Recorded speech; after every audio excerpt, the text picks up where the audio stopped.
By the end of this chapter, you are going to learn so much more about yourself that you're going to finally ask yourself this question: why did I take this class? I didn't want to know this much about myself. Well, unfortunately, that's part of what this course will do for you. It'll help you learn more about yourself and your relationships with others. So let's get started. The three key points in this particular slide refer to the components of self. There are three distinct components of self: self-awareness, self-concept, and self-esteem. Now, we don't always think about these three different components when we think about ourself. Yet self-awareness is about comparing ourselves to others and being critically self-reflective. Our self-concept is about looking to others to see how they might think back to us or see us, perceive us. And that's by a guy named Cooley. And then also our self-fulfilling prophecies, that sometimes if we think that others think of us in a particular way, so if I say to you, I think I'm funny, it's because I think other people have told me that I'm funny. But if I just say I'm funny, but nobody's told me that, then it really is not going to help my self-concept. Self-esteem has to do with self-discrepancy theory and also improving your self-esteem. So take a deeper look at these as you're reading that chapter and take some notes on your own self-awareness, self-concept, and self-esteem. Now that you know a little bit more about self and its three components, I want you to think about what sources might actually influence our sense of self. Number one would be our gender. Not our sex, although that can influence it as well, but gender is different, and we're going to have a whole chapter on that or a whole module on that later on in this course. Family, how our family shapes us, right? Our thoughts, our feelings, and our behaviors, and the kinds of attachments that we might have to those. And then also culture, not just American culture, but what about the other cultural influences when you talk about the ways in which people are positioned within society? So one of the things that we're going to talk about also is about privilege and oppression and how those cultural views can impact how we see ourselves and how others see us. In addition to knowing more about ourselves, what we need to recognize is that we have a public self, and I would argue even public selves, especially because we are present on so many different social media platforms.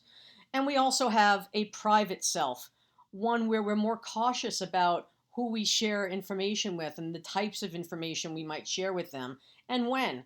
And also the responsiveness of our listeners to our disclosure. Are they really listening to us or just kind of going through the motions?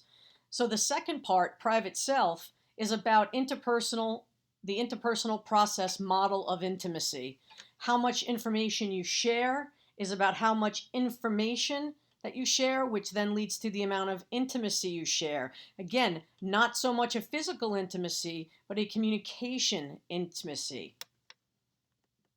Now we are on, excuse me, to our probably my favorite concept for communication, especially interpersonal communication, which happens to be the Johari window. Now, the Johari window is a 4-quadrant window, which is what you see in front of you.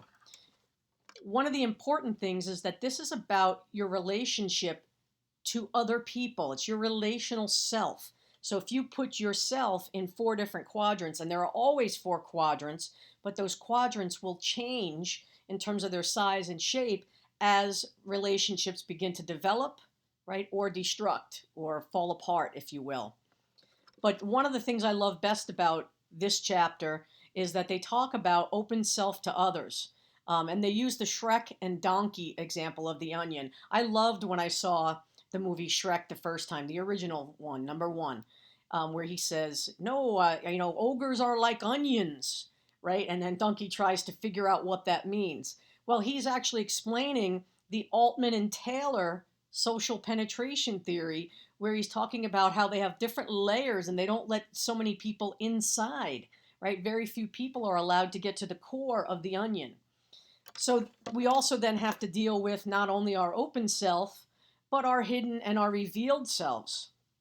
Okay?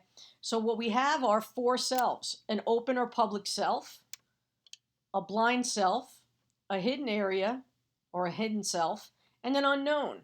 But in every relationship we are in, we have these four quadrants, but they are going to vary in size and shape. Instead of thinking of the dividing lines between each quadrant, think of them as more permeable, as dotted lines. So, for example, if I were going to talk with my best friend, more than likely my open self with my best friend is going to be quite large.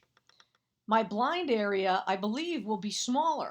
This is information that I don't know about myself. I would like to think that my best friend would tell me things about myself that are important for me to know. My strengths, my weaknesses, what I need to improve on. I'm not saying it's never going to be there, but I'd like to think that a best friend would actually make me feel better by telling me these things and helping me grow as a person. The hidden area, and again, even if I have a best friend, I'm going to be showing a small part of really my whole day. My hidden area is going to be about, it could be non-sharing. I'm not sharing information with you because it's not relevant. I don't need to tell you that when I woke up in the morning, the first thing I did was I opened my eyes and then I let my leg fall to the ground and gravity took me there and then I stood up. You don't need to know all the details of my life, right? Every moment. So I'm going to share with you what things that I think are important. But there are a lot of things I may not share with you simply because I don't think they're important. And yet there are other times when I might have a secret that I'm keeping from you. So they can be either very large, very important, or not important at all, just come out of more of your everyday type of interactions that you have. The unknown self are things that you know and I don't know. So my best friend may not know about me and I don't know about me.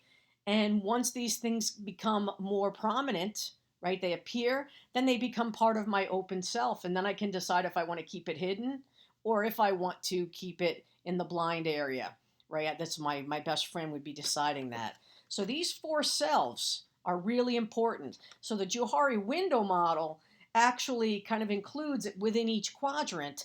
And when I say this social penetration theory model or idea, where the amount of information and the types of information you share vary across relationships.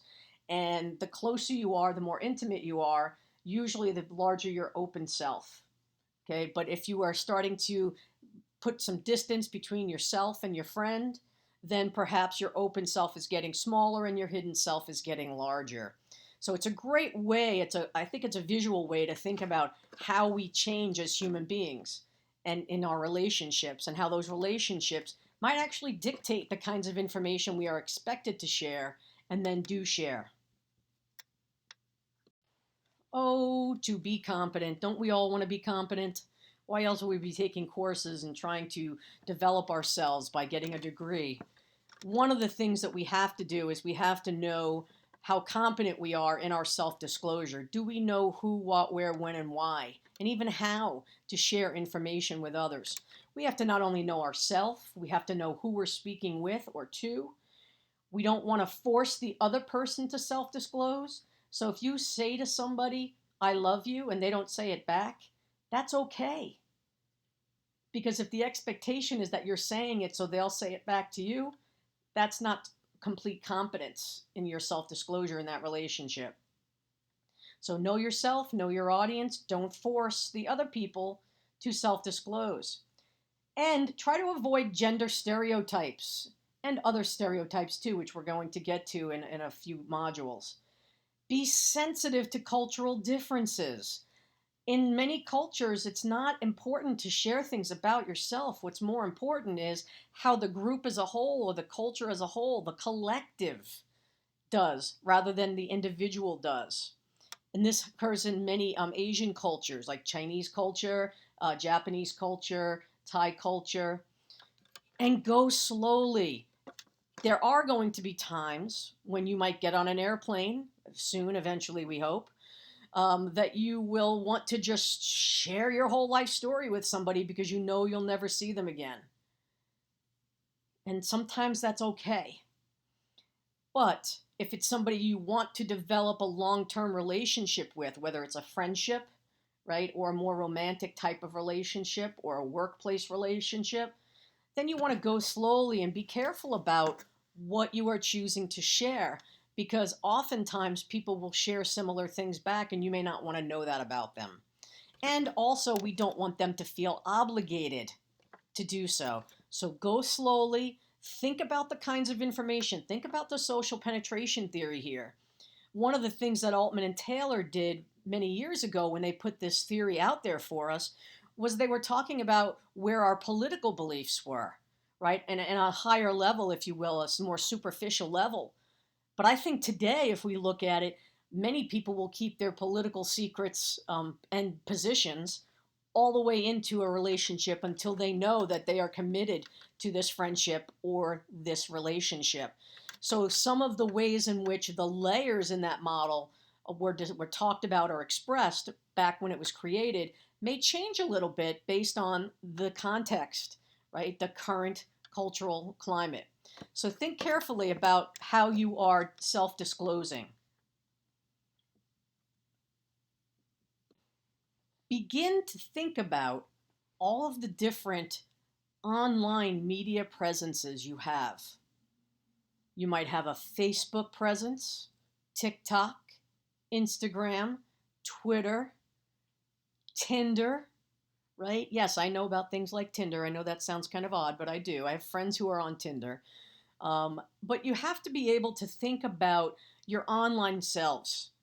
Sometimes we're more willing to put ourselves out there on online platforms because we think it's a more anonymous. People don't really know us. So even strangers who look at you might then draw a particular conclusion about you. So we call this the warranting value. Sometimes, for example, people will put that they're always out and about with their friends when in fact they're only out and about with their friends for maybe a half an hour during the week. So we have to look at the degree to which the information is supported by other people and outside evidence. There's a low warranting value where you can't verify anything offline. It isn't supported by others, and there's a lack of trust in information. So some of us know people that might be catfishers, for example. And then there's also the high warranting value. Now think of this low and high as a continuum. In a high warranting value situation, we know that the online information that we have, that we are presenting, is supported by others and then verified offline. Therefore, it's valid. So we're looking for information that is presented online about ourselves that is not only something we believe, but that some others have confirmed for us as well. That is the warranting value. I'm going to ask you to pause the video at this point so that you can reflect on the question below. As we learned a few minutes ago, you may have noticed that we have to be able to know ourselves, right? We have to be competent in how we are disclosing information. And that includes improving your online self-presentation, especially those of you who are on the cusp of heading out into the workplace for your career, right? Your job, right? Not something that you're doing part-time here, but think about the things you might want to do, whether they're entrepreneurial or whether they are going to be career-oriented, whether you're going to be working in a business, right, of some sort, or teaching. One of the first things you have to do is make wise choices. Always, always think about the visuals, the words, the things you share, and the likes that you choose to post. Because we know that although we like our friends to like us, that our future employers may actually be looking at us as well. Maybe even your teachers, and they're getting a different sense of who you are. So you want to make wise choices about how you present and make sure that those are consistent. You might even want to have a fun account and then a more serious account if you believe that your employers or your teachers or your parents even, right, or your significant others might actually come to your page. Also, remember that what others say about you online is more important than what you say about yourself. I can say anything I want about myself. I can say that I'm the best physics teacher there is in the world. And yet if nobody else values me for that, right, and confirms that that's the case, then that's not going to be the case. That's not how others are going to perceive me. By the way, I'm not the best physics teacher in the world. High warranting value, that's what you want to focus on. Also, think about going into interviews when you're thinking about online self-presentations, no matter what the platform is. Think about our social media platforms. You want to conduct the interview test. Some people used to call it the grandmother test. Would I want my grandmother to see this? But would I feel comfortable sharing this post in a job interview? If there's a hesitation, then you might want to think back to whether or not you want to post it. Even if you delete it later on, it'll still be somewhere present, right? Because we know people that's their job is to go back and dig into your profiles. So always ask yourself, would I feel comfortable sharing this post in a job interview?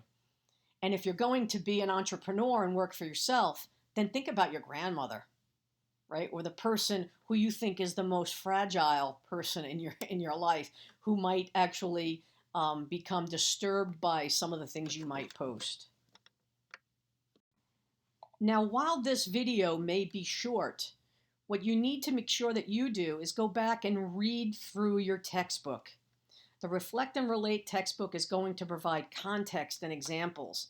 And if any of you is using the Launchpad software that goes with it, take some of the quizzes that are there. But after you're done reading the text, taking notes, and listening or watching this video, or even reading this video using the subtitles, just remember that a key aspect to understanding and improving yourself is to practice critical self-reflection by analyzing what are you thinking and feeling. Why are you thinking and feeling that way? And how are these influencing your communication? That is the key. How do all of these ways in which we present and assume others consider us and perceive us, how does that influence our communication with others? One final tip, just take a moment and think about who you are. Maybe even ask 3 people who you think know you pretty well to list the top 10 characteristics that you have. Also, while they're doing that, I want you to write down your 10 top characteristics.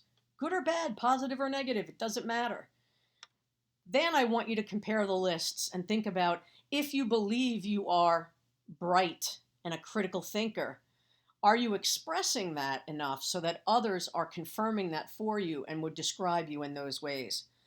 If they're not describing you in those ways, you either say, okay, I'm not a critical thinker, or you need to work on how to be a better critical thinker. That goes for any of the characteristics that you would have. But use this time during this class to really think about who you are, how you communicate who you think you are to others, and how others receive those messages. Have fun.